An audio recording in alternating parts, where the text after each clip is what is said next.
This is the BBC.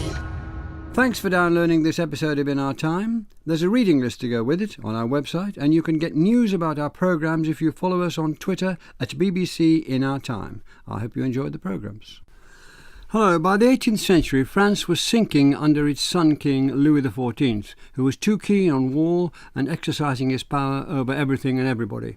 That at least was the view of the political philosopher Montesquieu, who set about diagnosing the problem of the decline of France and finding ways to reinvigorate the French constitution. He looked to Britain for its example, where he saw a long tradition of liberty in which the powers were held by different groups who could check each other. He set his theory out in 1748 in his major work, The Spirit of the Laws, warning against despotism and the weakness of republics, and his ideas galvanised political thinkers across Europe and America, inspiring essential parts of the US Constitution. With me to discuss Montesquieu and his ideas are Richard Burke, Professor in the History of Political Thought at Queen Mary, University of London, Rachel Hammersley, Senior Lecturer in Intellectual History at Newcastle University, and Richard Whatmore, Professor of Modern History at the University of St Andrews and Director of the St Andrews Institute of Intellectual History. Richard Whatmore, what was Montesquieu's background? Montesquieu was born into a provincial family of nobles. Members of his family, generation after generation, had served as soldiers fighting for the crown, as ecclesiastics, but more especially as magistrates in the Parlement of Bordeaux. So he's a Gascon. He is a person who has a long lineage of service.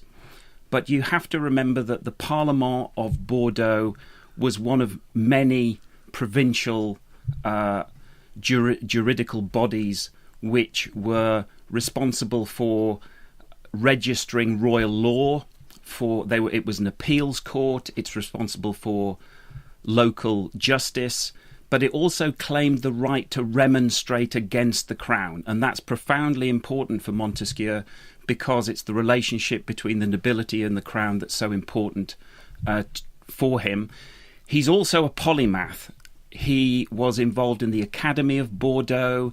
That's a group of people who gather weekly to listen to papers, to undertake scientific experiments. He's obsessed, for example, with freezing the tongues of animals, which may sound mad, but it's actually significant for his politics, as we will discover.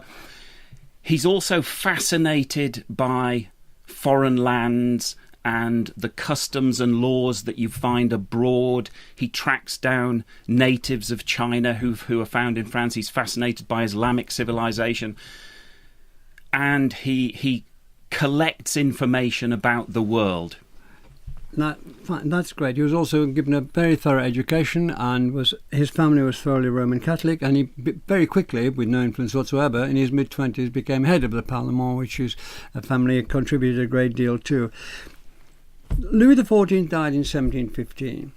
What was Montesquieu's opinion of him? And better question, what were his concerns about his rule? If you were born at Montesquieu's time, politics is perplexing. In many respects, it doesn't make sense. If we go back to the final decades of the 17th century, most commentators were arguing that the future was going to be French. The Islamic civilizations have declined. They're no longer challenging Europe. Europe's on the rise. France is the dominant power. Spain has declined. So's the Holy Roman Empire. The parallel really would be with the rise of China today. But then you have a disaster. Louis XIV undertakes a series of expensive wars. He seeks to reunite Christendom, so this aggressive militant Catholicism, persecuting the Huguenots, etc. And France declines. And the additional problem is the rise of what was really considered the puny state of England, obviously united with Scotland. So what was his concern about France? So France, it's to explain French decline, and it's to work out why what was called the natural order of things, large, powerful states, should be dominant, culturally sophisticated, etc., but they're not. So you have to explain the decline, and you have to try and work out what you're going to do about it. Thank you very much. Richard Buck, he published a book called Persian Letters in 1721, which caused 8 editions, published in Amsterdam to avoid censorship. What was that about?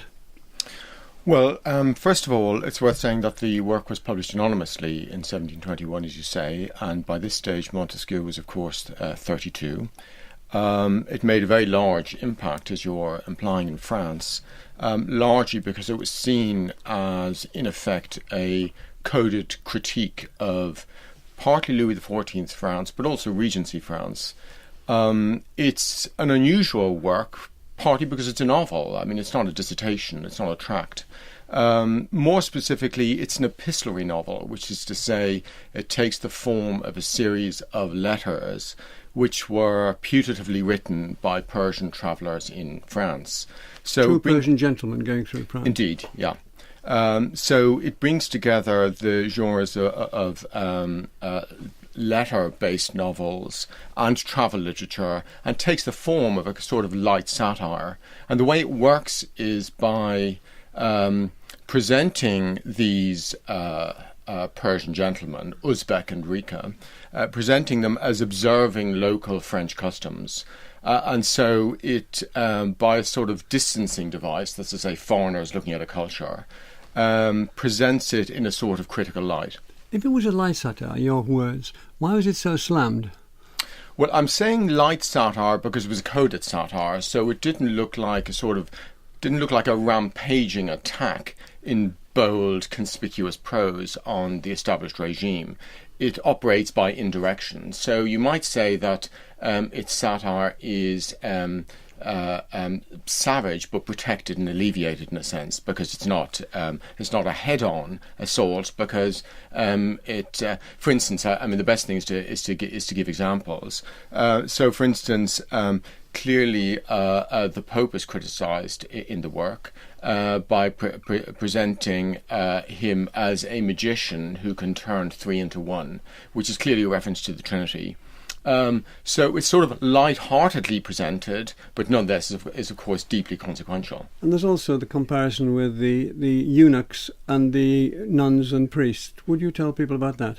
Well, that's essential. So whilst one is following this narrative of Persian travellers in France, at the same time one is getting reportage about what is happening, the harem back in Persia, and that over the course of the novel is in the process of disintegration.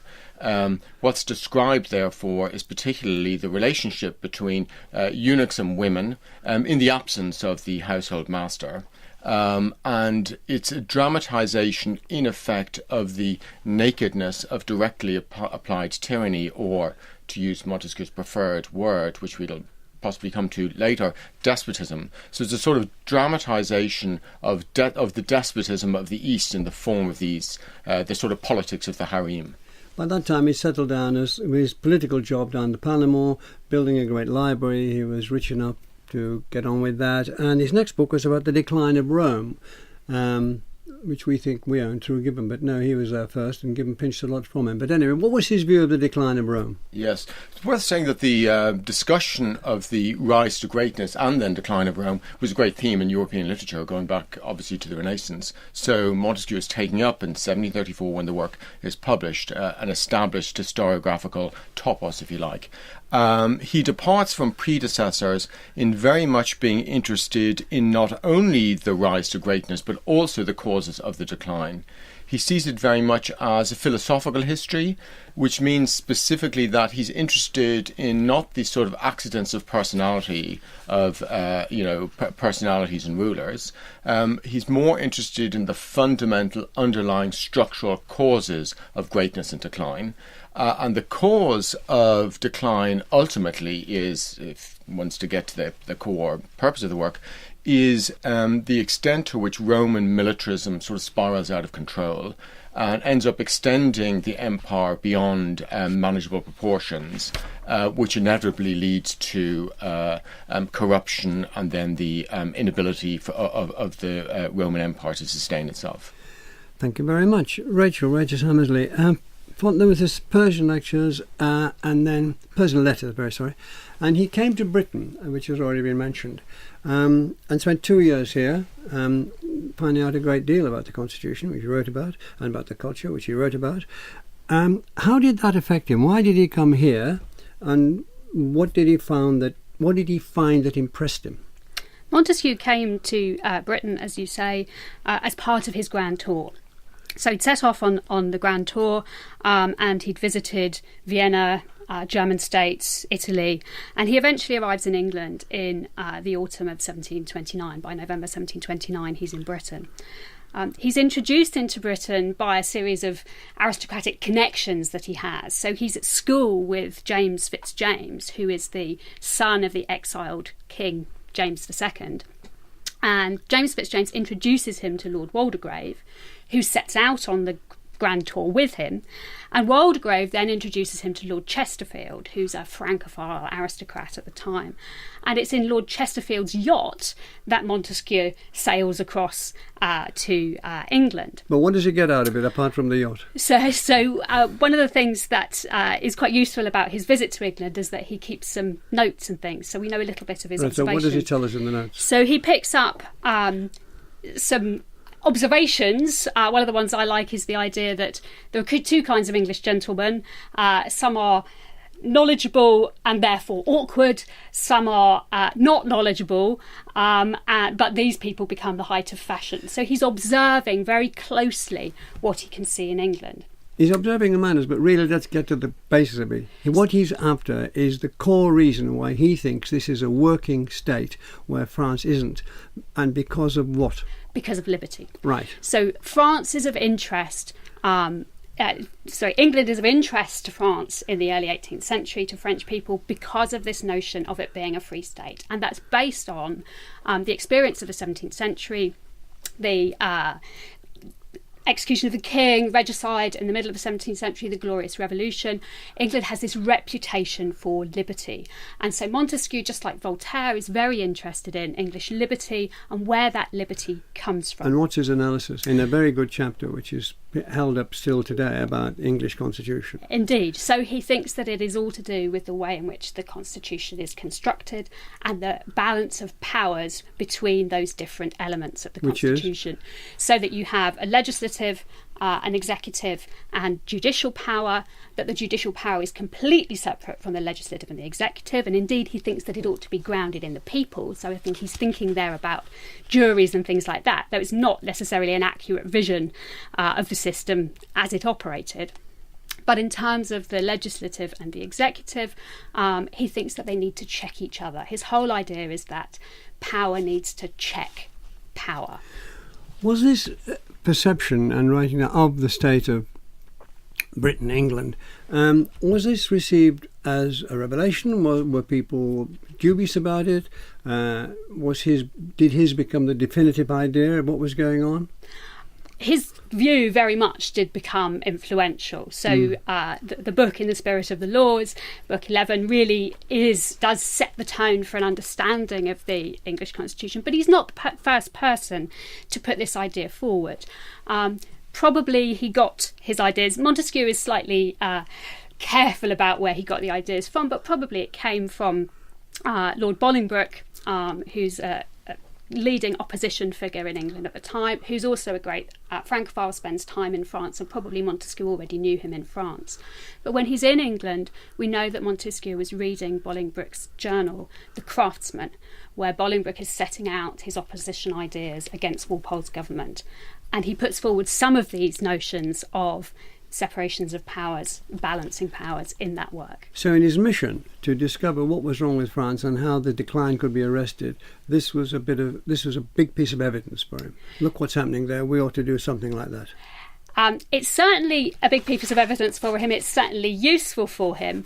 But Montesquieu isn't somebody who simply says, well, here's a good model, let's lift it and impose it in France. It's about learning from that model, learning how it works, and then maybe thinking about what you might be able to do in France. He's against models. He's against one fits all, isn't Absolutely. it? Absolutely. Thank you very much.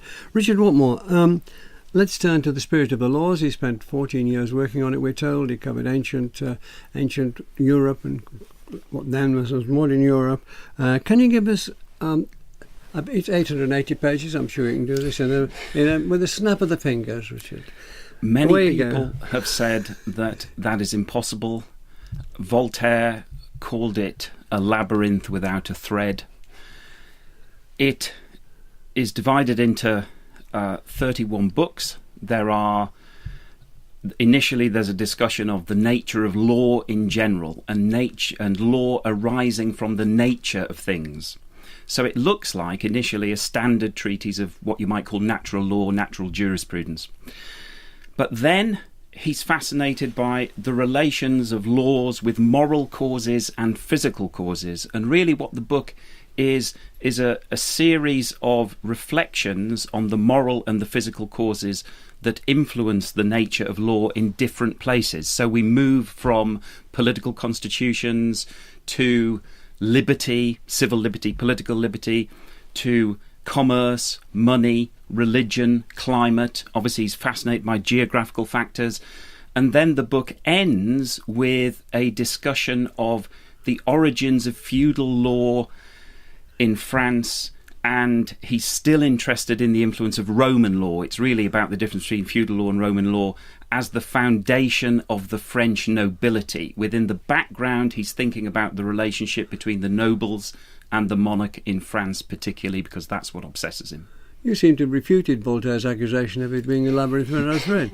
You've given us a very good thread. Thank you. Would you like to go on from that, Richard Burke? Let's begin to break that down a bit. It's an immense book. It was immensely influential. We can say that without being a spoiler, really, and still is in many areas, but certainly for the next century or two. Right. How did republics fill in? Because he went over many different republics, large and small. How did they fit into his thesis? Okay, well, I think it's important to recognise that Montesquieu is very interested in forms of government and the different forms of government that have been discovered or applied in the history of the world. So he's got a world historical perspective. Amongst those forms of government, one key form of government is, of course, the republic. Republics come in two forms, not one, however. There are aristocratic republics and democratic republics.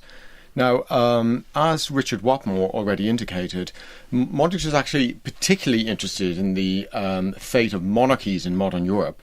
But there are also modern republics, and the Dutch and Swiss would provide examples, and also in his day.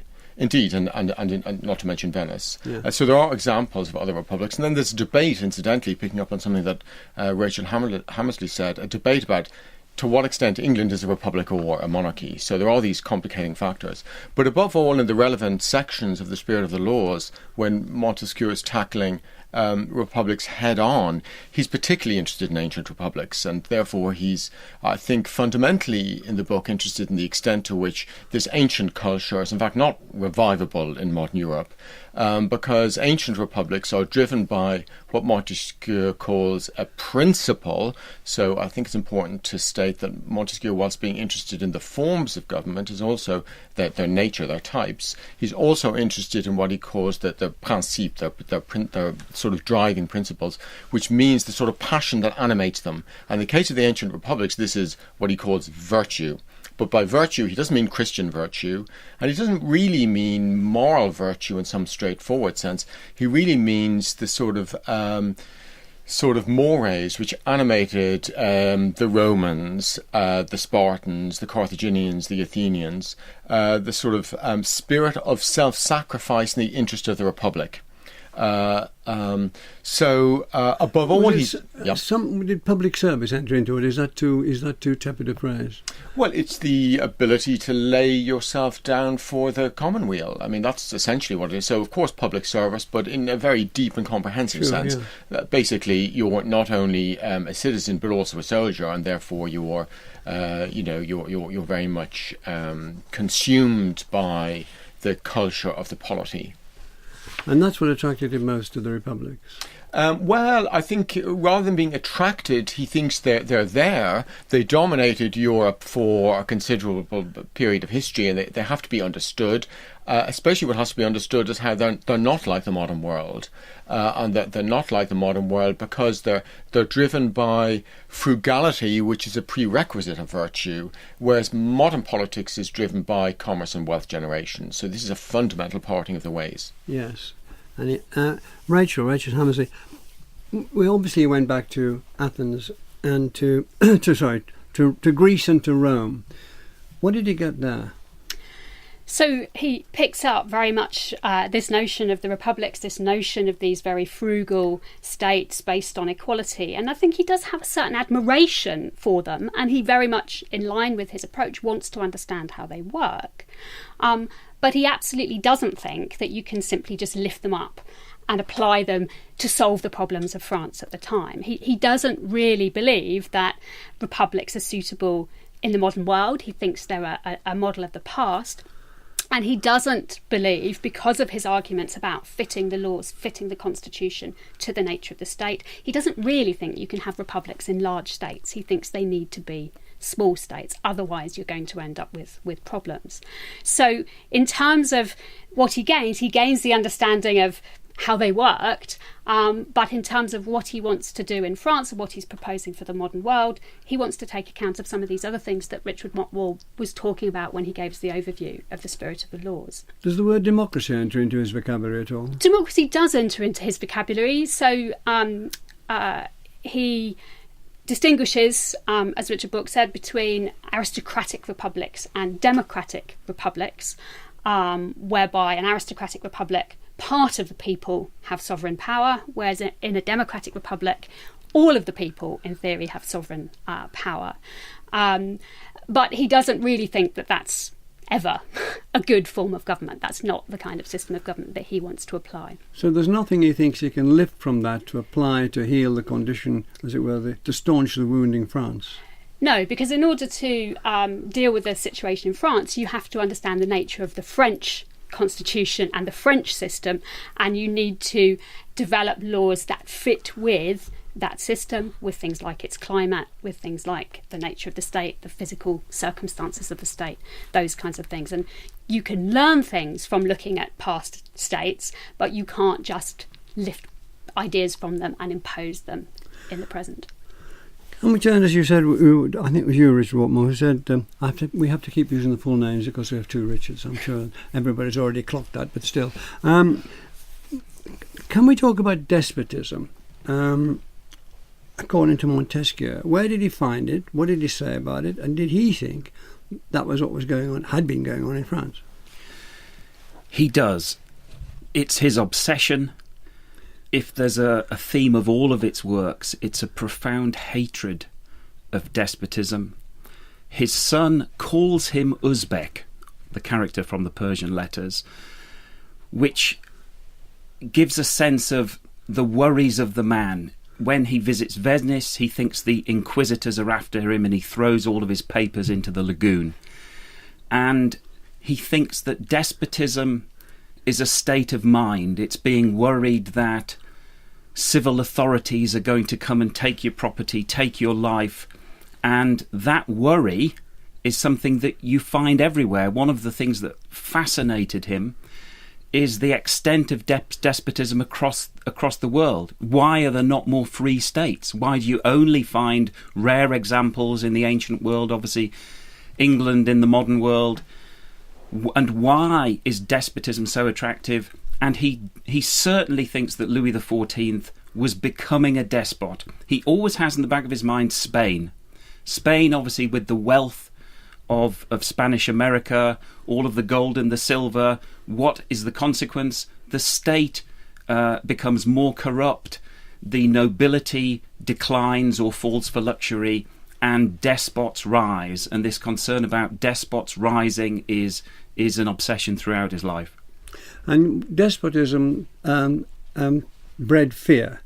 You use the word worry, which is sort of nice. I'm worried about catching the train. It wasn't that. It was fear, wasn't it? It certainly is. It's fear. Fear is the principle, as Richard Burke said. What is the principle behind a form of government, it's fear for despotism. And fear, in some ways, even fear is too weak. It's a perpetual worry about your own future, and it's a making yourself weak and concerned and not living an active life because you're so concerned about the potential consequences of people coming and taking your property and your liberty away. And did he see the France that he lived in then to be subject to be a despotic state? I mean, it was a monarchy. He was absolute in everything. He made all the decisions. Would that come within his idea of a despot? At times in his life, he thought France was on a knife edge. It can go in two different ways, and in some ways, the spirit of the laws is a compendium with a message for France. It's an attempt to make France into a state which will not decline into a despotism. It will be a state where you have French forms of liberty in the forms of intermediary powers that combat the monarch and prevent the monarch from turning into a despot. These being these other things that he'd found in Britain. Can we develop that, Richard Burke? So the way to stop the king being a despot or the spread of despotism were these intermediary powers. There had to be other powers there. Can you develop how strongly he thought that ought to be there, and what remedy he was offering France here? Okay, well, this is a very interesting area of Montesquieu's thought, and one of the parts of his writing which becomes highly influential, and it's often identified with a particular doctrine called the doctrine of the separation of powers. Now, to understand Montesquieu's interest in this, it's perhaps worth saying that he's very keen to distinguish, as he puts it himself, the power of the people is often confused with the liberty of the people. This is a statement which he makes early on in Book 11, which is the chapter which deals precisely with this phenomenon.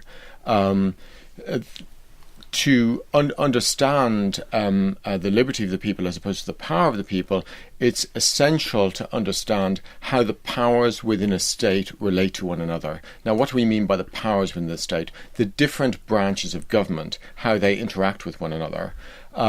For a government to be, or a system of rule, to be moderate, therein must obtain this relationship of power checking power, as we've already talked about and as Rachel invoked in connection with England.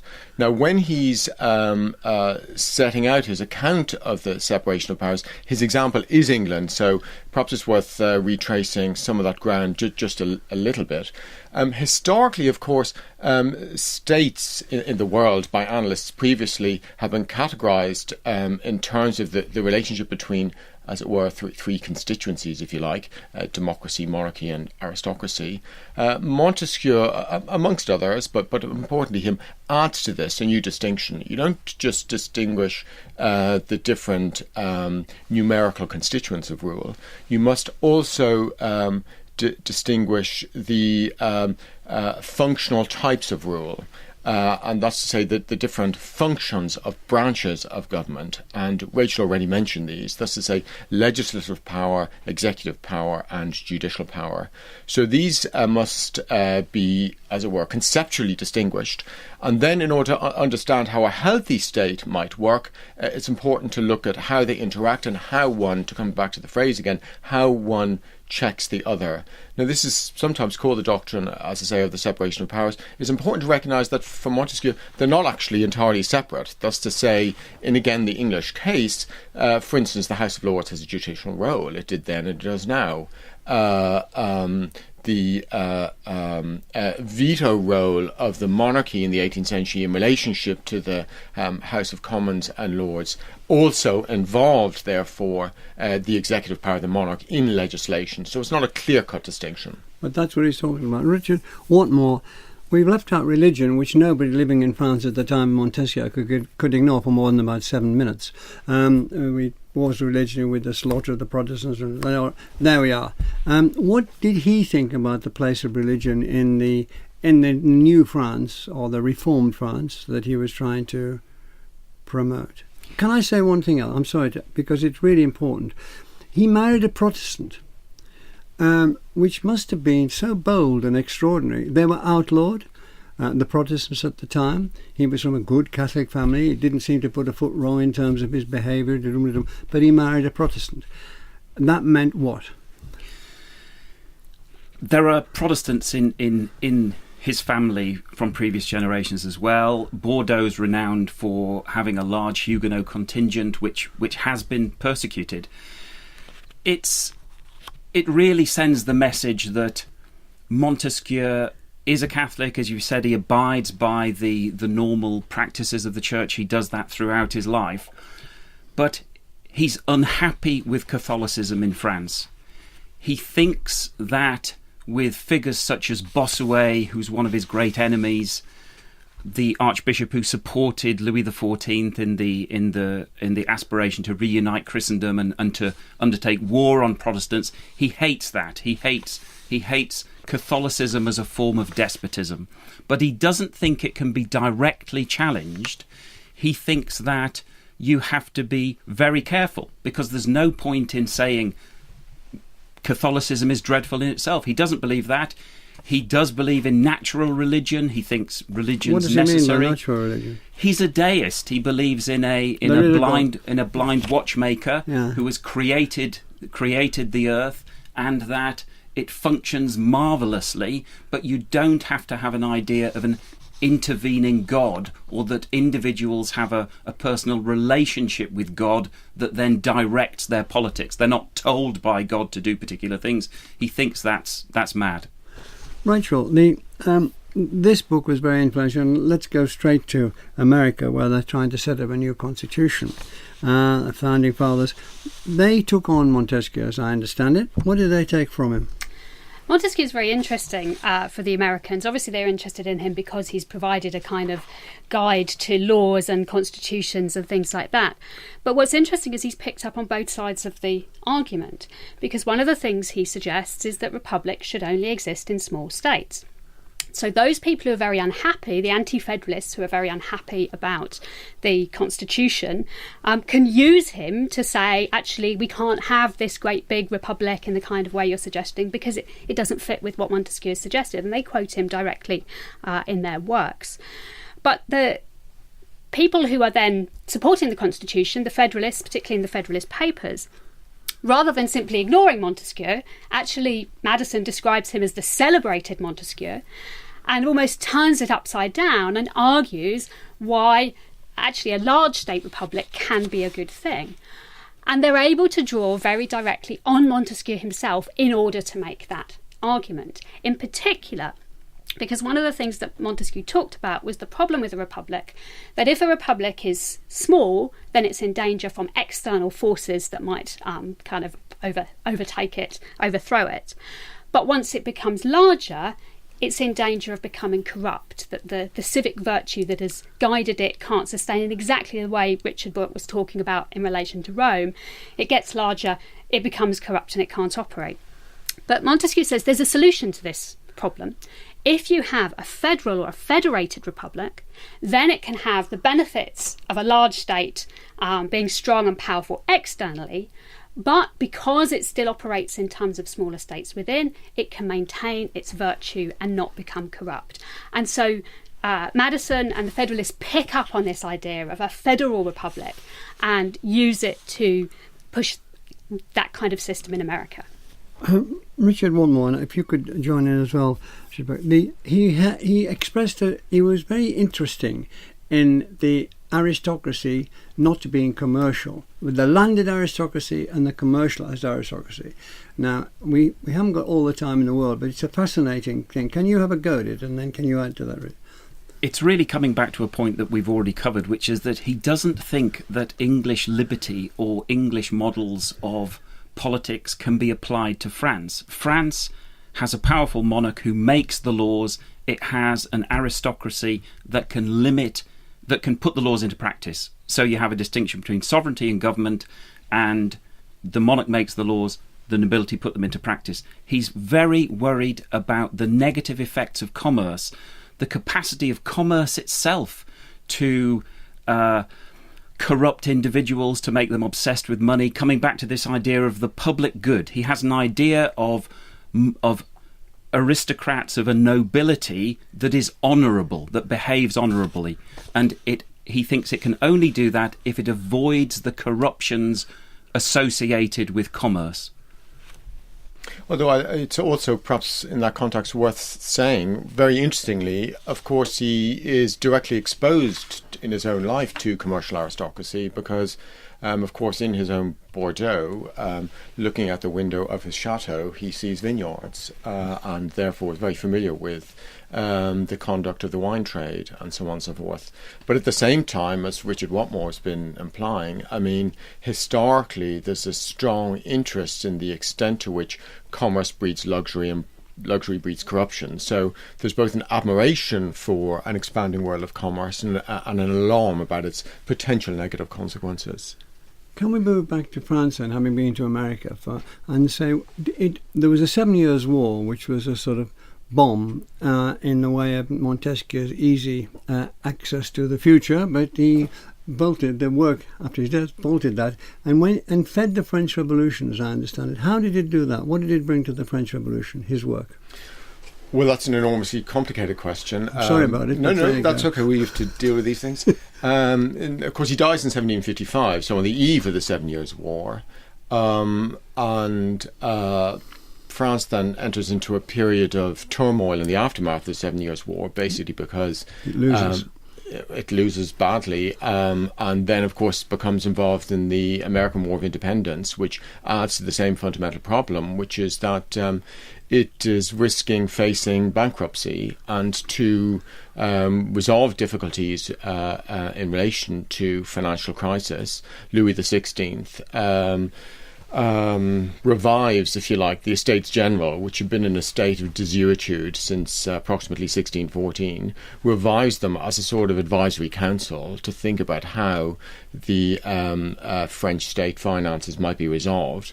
But in many ways, this plan backfires because after the summoning of the Estates General in May 1789, in due course, the estates in effect abolish themselves and reconstruct themselves as a national assembly. Now, the point I'd want to make about this is, in many ways, at that very moment, Montesquieuian political philosophy becomes, you might almost say, irrelevant, because Montesquieu's interest is in intermediary powers, but of course that's an estates-based system or conception of a country or a state, a polity. But once you're dealing with a national assembly rather than distinguished estates, you're no longer dealing with that world. So I'm not saying Montesquieu's world disappears then, but there is a sense in which it's not a perfect reflection of the revolutionary programme. Richard Watmore, and then you, Rachel. The 7 Years' War ruins Montesquieu's conception of the likely future of France. It also in some ways ruins his idea of the likely future of Britain becoming a much more aggressive commercial empire. That's something that really changes the world. So, as Rachel has described, people draw on Montesquieu, they use particular elements of his work, but the overall design, as Richard has said, it's gone. I think that's absolutely right, but I think one of the interesting things is who draws on him in France, because the people in some ways who are most interested in Montesquieu are the people associated with the Jacobin Club, so Saint-Just, Marat and Robespierre. And in fact, Robespierre, when he talks about his Republic of Virtue, the notion of a Republic of Virtue tends to be associated with Jean-Jacques Rousseau rather than with Montesquieu. But if you look at what Robespierre actually says about it, firstly, he thinks that a republic must have virtue as its principle, which absolutely comes from Montesquieu. And secondly, he understands virtue in that very political sense that Richard was talking about, in terms of sacrificing your own interests to the common good. So on that particular point, they're drawing out Montesquieu very directly. Is this massive... Yes, sorry, Richard. Well, I think there's one thing, perhaps, it's... I mean, if one is talking about the major impact of Montesquieu in the 18th century, and it is worth recovering the fact that it is enormous, it's worth bearing in mind his influence in Britain, which is enormous. Hume was a correspondent of his. Adam Smith was deeply influenced. Adam Ferguson, for instance, another Scottish Enlightenment political philosopher, is fundamentally structured around the thought of Montesquieu. So he does have a massive afterlife, largely in terms, I think it's arguable, in terms of his vision of an approach to politics rather than necessarily his constitutional recommendations. It continues as the Enlightenment continues, doesn't it? Would you like to add to that, Richard? What more? I think that Montesquieu had a vision for France, and he had a particular idea of saving France. And the fact is that the commercial world and the world of empire and war changes. But he was so brilliant, especially in his description of the British Constitution, that everybody can use him. And actually, into the 19th century, you still go to Montesquieu. In some ways, the irony is, why read a gigantic tome like Blackstone on the English Constitution or other works when you've just got Montesquieu's wonderful description in one chapter? In one chapter. That's quite a relief, isn't it, really? So does he have a continuing legacy then? Has he, Rachel? Yeah, I think he does. I think there are two ways in which we can kind of continue to gain things from him today. One is that he's got, as we've heard, this quite complex attitude to looking at other past and present political states. So the idea that you want to understand how they work, but that you can't simply then pick up ideas and impose them. You have to, it's about understanding the laws, understanding how those things operate. In some ways, it's a kind of science of politics, if you like. And I think that's still very influential today. He's also, I think, in many ways, interested in the politics of moderation, if you like. And I think moderation is a really important word for him. I think now, in a time where we're concerned about extremism of various kinds, the politics of moderation and the politics of toleration is something that is of interest and of use to us. Yes. We're at this crucial stage. I've got so little time left. If I ask you a question, we'll overrun. But I'd like to ask you another question, but there's no time left, as I said at the beginning, about sentence, which gets me out of a problem, I hope. Thank you very much to Richard Watmore, Rachel Hammersley and Richard Burke. Next week we'll discuss echolocation, how bats find their prey in the dark of the bat cave and dolphins track theirs in the murky oceans. Thank you very much for listening. And the In Our Time podcast gets some extra time now with a few minutes of bonus material from Melvin and his guests. Here we go. Sorry about that, but it was fine. As long as you're not going to ask us about echolocation, that's fine. No, I was just looking. We actually got it with 1 second to spare, so although it was clumsy, it did the trick. That's fine. Thank you all very much. Hope you enjoyed that. Yes, thanks very much. Well, what did we read? Did we miss out any big things? One area of impact that we didn't cover, well, it's interesting to me anyway, which is the conception of despotism as Montesquieu's conception of despotism attempts to apply it specifically to India. As the British East India Company expanded its foothold on the subcontinent, the interesting thing is the extent to which they discovered Montesquieu was inapplicable, and that the image or vision of Oriental despotism simply had no traction. Really? That he had depended on travel literature, i.e. people passing at some speed through the territory and therefore not absorbing actually how it functioned. But as soon as East India Company officials found themselves based from the 1750s onwards in places like Bengal, therefore more deeply understanding its history and constitutional makeup, they began to see actually it's not a technical despotism in the way that Montesquieu had imagined, and they had to basically reconstruct from the ground up how the thing actually worked. So that seems to me an interesting chapter in the history of his reception. As I understand from notes, you have a very high opinion of the book's value still, Richard Watmore. I do, but I think in some ways, coming to back to this point about moderation and being worried about politics being governed by enthusiasts and projectors, and Montesquieu wants to prevent people from being enthusiasts and projectors. He thinks that it's so easy in politics for somebody to say everything will be all right if we step off a cliff because there's a trampoline at the bottom and it'll take us even higher. To him, that's dreadful. And so this, coming back to Rachel's point about moderation, the tragedy for me is that the Enlightenment science of the statesman or legislator that Montesquieu and Smith and Hume and so many others contributed to, it really gets hammered by the French Revolution. Yes, we've talked about a lot of continuities, but actually the place of history in political science, which is something that obsesses Montesquieu, is something that really it's much harder to do in the 19th century. Can I make a point about something else we've missed? Go on. Which is climate. Yes, I was also going to. Because I wanted to talk about the sheep's when we tongue. when we did this add-on, this postscript, which was suggested to me by a friend of mine, a trades unionist, seeing the law, said, "What happened when the program finishes?" And I said, well, I asked them, what did I miss? And what it's turned out now to be, you incompetently, you miss all, yes, we miss climate. Okay, where you go. He says some mad things about climate, Dave. You're going to have a go at climate. It's fantastic. Yeah.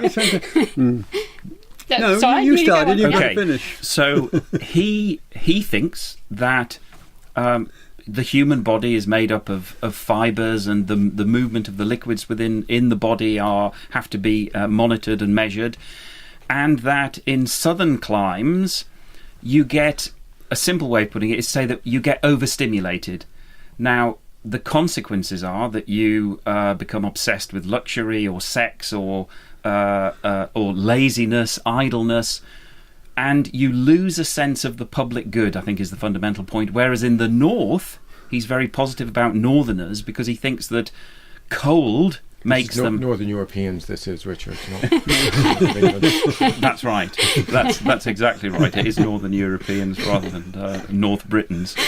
And he thinks that they are more capable of courage. He also has a lot of mad ideas about melancholy being associated with cold and the depression that accompanies dreadful climates. So he thinks they drink more, and then one of the consequences of drinking more, men in the north, in Northern Europe, means that the women have greater liberty, because unlike the south, where they are much more likely to be oppressed, partly because they grow up too quickly in the south. So you have an endless number of examples based on climate. Is this excellent resume? Thank you very much for that. Do people go along with that? Do you go along with that? I mean, the notion of climate had been, Montesquieu's not the first, he's the person we tend to associate with it, but he's not the first to suggest that climate has an influence on that. Do you go along with Richard's summary of it? I certainly accept Richard's summary. I wanted to bring the sheep's tongue in because supposedly his evidence for the idea of these fibres is to do, I've observed a sheep's tongue and I've made it cold and this is what happens to the fibres, and then he kind of assumes that this then tells us what human beings... The freezing of tongues. I mean, that seems, I'm presenting it in a frivolous way. Of course, what it shows you is his very scientific approach.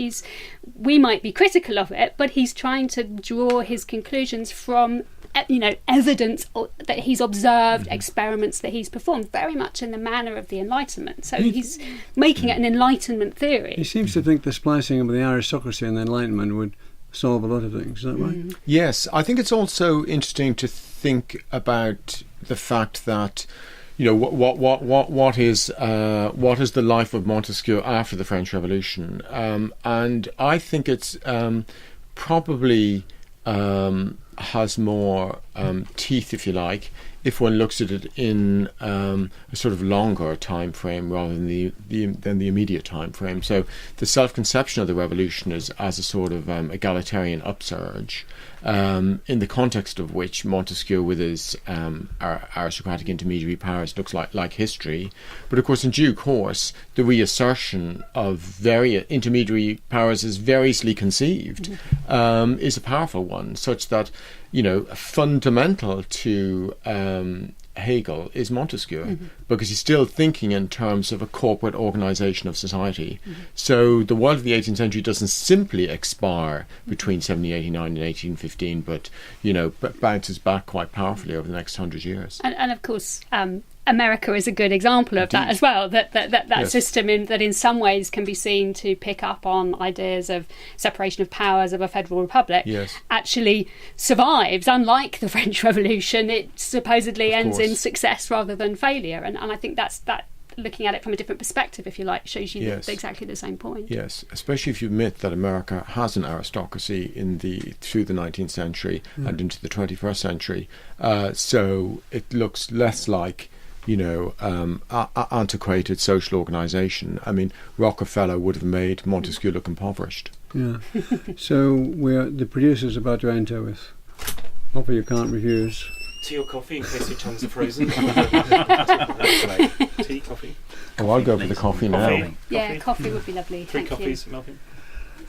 In Our Time with Melvin Bragg is produced by Simon Tillotson. And there's lots more where that particular podcast came from, so why not download the News Quiz as part of the Friday Night Comedy podcast? You can find it wherever you found this. Wherever you found this. Wherever you found this. Wherever you found this. Wherever you found this. Wherever you found